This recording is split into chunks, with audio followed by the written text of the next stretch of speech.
Tape 3W suivi d'école au Sénégal.com. À école au Sénégal, c'est facile, tu n'as qu'à te connecter. Tape école au Sénégal, les leçons sont beaucoup plus détaillées. Voilà, donc on passe aux exercices maintenant. On va commencer par l'exercice 1. On nous dit coche la case correspondant à la bonne réponse. Ici, on nous dit qu'un observateur situé dans la zone de porte pénombre voit la source. On nous a donné 3 réponses. Entièrement, partiellement ou pas du tout.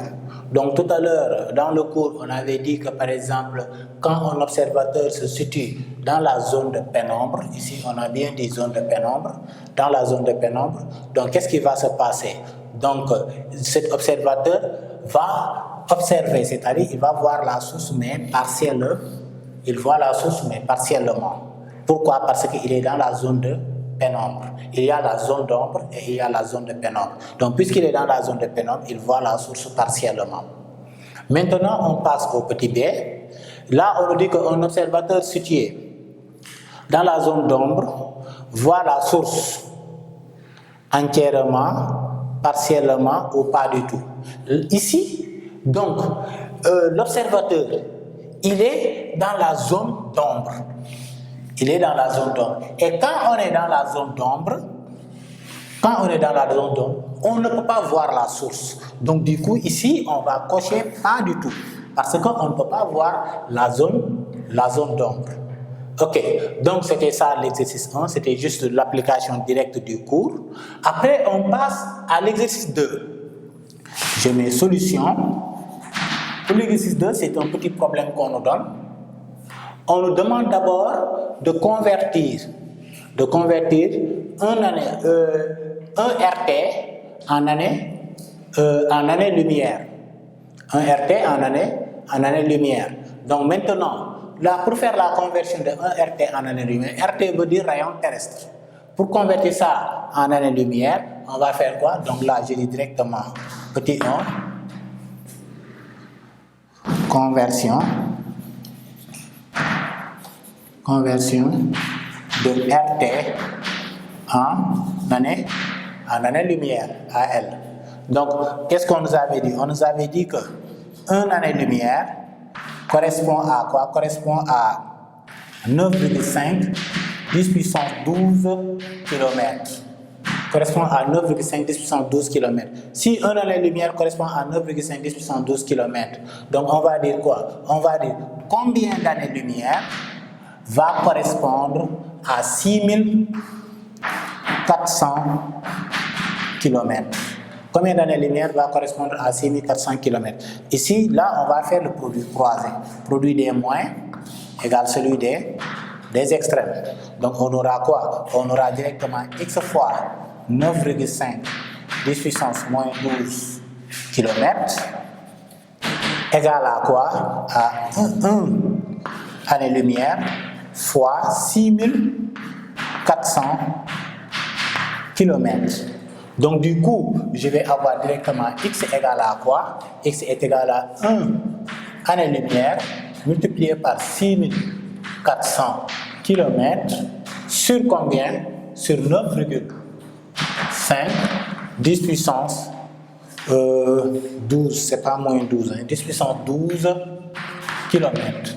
Les kilomètres vont se simplifier. Donc, du coup, qu'est-ce qu'on va avoir? Donc là, on va avoir directement combien? 673,68 10 puissance moins 12 AL, c'est-à-dire année-lumière. Donc, du coup, qu'est-ce qu'on a? Donc, on a directement converti 1 année-lumière, c'est-à-dire le RT, les 6400. Les 6400 correspond à, donc, directement à 6,73 10 puissance moins 12 années-lumière. Donc, on a donc x est égal à 6,673,68 10 puissance moins 12 années-lumière. Voilà. Donc, maintenant, on a trouvé le temps, le résultat. On a trouvé le résultat. Maintenant, la deuxième question. On nous dit que l'étoile polaire est située à 230 années-lumière de la Terre. Quel temps met la lumière pour nous parvenir? Donc ce petit 2, temps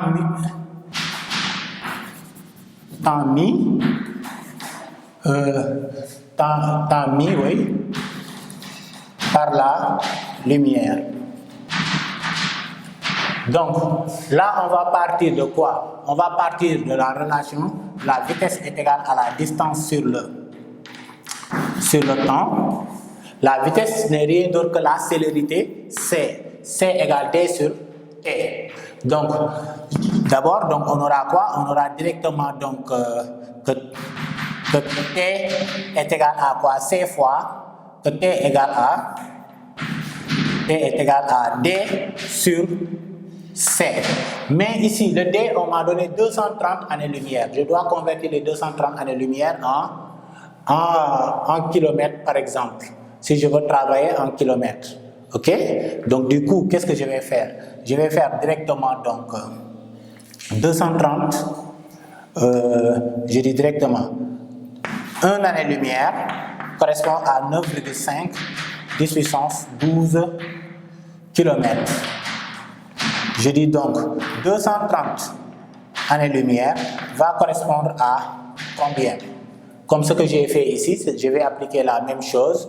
Donc du coup, je vais avoir directement x fois 1 année-lumière égale à 230 AL, fois 9,5 10 puissance 12 km. Du coup, j'aurai x est égal à 230 AL fois 9,5 10 puissance 12 km sur 1 AL. Donc les années-lumière se simplifient. On aura directement 2185. X égale à 2185 10 puissance 12 km.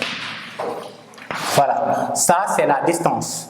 2185 10 puissance 12 km. Voilà, maintenant on va chercher directement le temps en application numérique. Donc la distance, le temps sera égal à combien?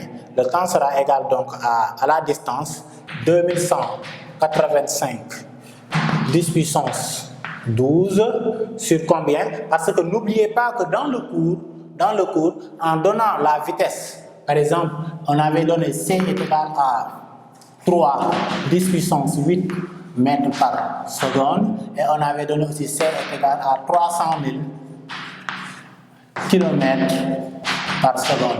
Ici, on va prendre les 300 000 km par seconde. Donc, divisé par. Donc, 300 000, ça correspond à combien? À 3 10 puissance 5 km par seconde. Donc là, je divise ça directement par 3 10 puissance 5. Voilà, donc si on le divise directement, on aura donc T est égal à 728,33 10 puissance 7 secondes. 10 puissance 7 secondes. Donc là, par exemple, on pouvait convertir ça pour savoir, pour connaître combien d'années ça va, ou bien combien de temps. Mais on sait que avec l'étoile polaire qui est située à 230 années-lumière, donc si elle est située à 230 années-lumière, pour que la lumière nous parvienne, il faut qu'elle mette donc 728,33 10 puissance 7 secondes pour que la lumière puisse nous parvenir. Donc c'était tout ce qu'on pouvait voir sur ce chapitre sur propagation rectiligne de la lumière. On se dit à la prochaine pour un autre chapitre. Merci. Tape www.suividecolosénégal.com